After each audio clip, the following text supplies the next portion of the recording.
আপনি কি ফেসবুক থেকে ইনকাম করতে চান? আপনার একটা পেজ কিংবা প্রোফাইল আছে, কিন্তু কিভাবে ফেসবুক থেকে ইনকাম করবেন ভেবে পাচ্ছেন না? এই ভিডিওটি আপনার জন্য। ভিডিওর শুরু থেকে শেষ পর্যন্ত পুরোটা দেখলে আপনি বুঝতে পারবেন আপনার আইডি কিংবা পেজ দিয়ে ফেসবুক থেকে টাকা ইনকাম করা যাবে কিনা। অবশ্যই ভিডিওটি দেখবেন, আর ভালো লাগলে ভিডিওটি লাইক, কমেন্ট এবং শেয়ার করে দিবেন। তাহলে দেখতে থাকুন। প্রথমে চলে গেলাম আমার একটি পেজে, আর এই পেজটিতেই দেখবো। এই পেজটি হচ্ছে মনিটাইজেশন হওয়ার উপযোগী। এখনো সেট আপ আসেনি, না আসলেও এই পেজটি মনিটাইজেশনের জন্য এলিজিবল আছে। তো এই পেজটির সাথে আপনাদের পেজ কিংবা প্রোফাইল মিল করবেন। মিল করে দেখবেন যদি সবকিছু ঠিকঠাক থাকে, তাহলে আপনাদের পেজ কিংবা প্রোফাইল দিয়ে আপনারা আর্নিং করতে পারেন ভিডিও আপলোড দেওয়ার মাধ্যমে। তো দেখা যাক, ভালো করে ভিডিওটি দেখবেন, দেখে বুঝে নেবেন কিভাবে আর্নিং করা যায়।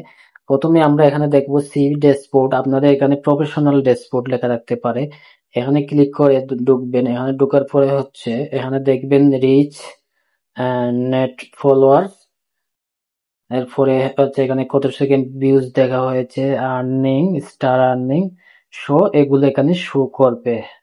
আপনাদের ওখানে এঙ্গেজমেন্ট শো আরো অনেক কিছু শো করতে পারে, যার যার মতো যেখানে যেরকম হয় এরকমই শো করে এক একটা এক এক জায়গায়। তারপরে নিচের দিকে স্ক্রল করবেন। নিচের দিকে স্ক্রল করলে আপনি এখানে দেখবেন মনিটাইজেশন আছে, পেজ রিকমেন্ডেশন আছে, এখানে ক্লিক করবেন। এখানে ঢোকার পরে আপনি পেজ রিকমেন্ডেশনে ক্লিক করবেন।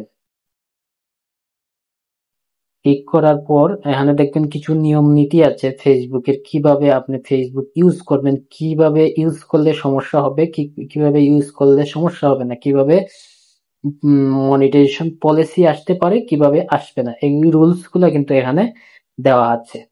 এগুলো চাইলে আপনি একটু পরে দেখতে পারেন। এরপরে চেক করবেন পেজ স্ট্যাটাস।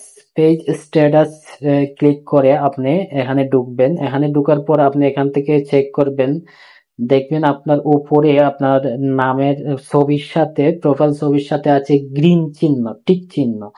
এটা গ্রিন যদি থাকে তাহলে আপনার মনে করবেন আপনার পেজে সমস্যা নাই, পেজ হ্যাজ নো ইস্যু। যদি ইস্যু থাকে তাহলে দেখবো পেজ ইস্যু। তো এখানে গ্রিন চিহ্ন।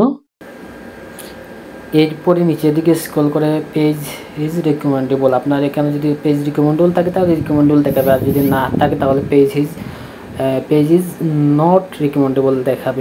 নট রিকমেন্ডেবল দেখালে আপনার পেজ সাজেক্ট ফরিতে যাবে না, পেজে ভিউজ কম হবে। এই সমস্যা থাকতে পারে।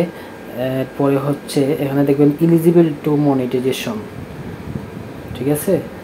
এলিজিবল টু মনিটাইজেশন আপনার পেজ যদি মনিটাইজেশনের উপযোগী থাকে তাহলে এলিজিবল থাকবে, যদি না থাকে তাহলে আনএলিজিবল বা রেস্ট্রিকশন মনিটাইজেশন থাকতে পারে। এগুলা সমস্যা কোন জায়গায় আছে এগুলো চেক করে ভালো করে দেখতে হবে। তো এগুলো যদি চেক করে আপনি দেখবেন, যদি দেখেন আপনার পেজ ঠিক আছে সবকিছু, তাহলে আপনার পেজ থেকে মনিটাইজেশন হবে, আপনি পেজ থেকে ইনকাম করতে পারবেন। তো ভিডিওটি কেমন হলো অবশ্যই দেখে কমেন্ট করবেন এবং ভালো লাগলে শেয়ার করে দিবেন। ধন্যবাদ।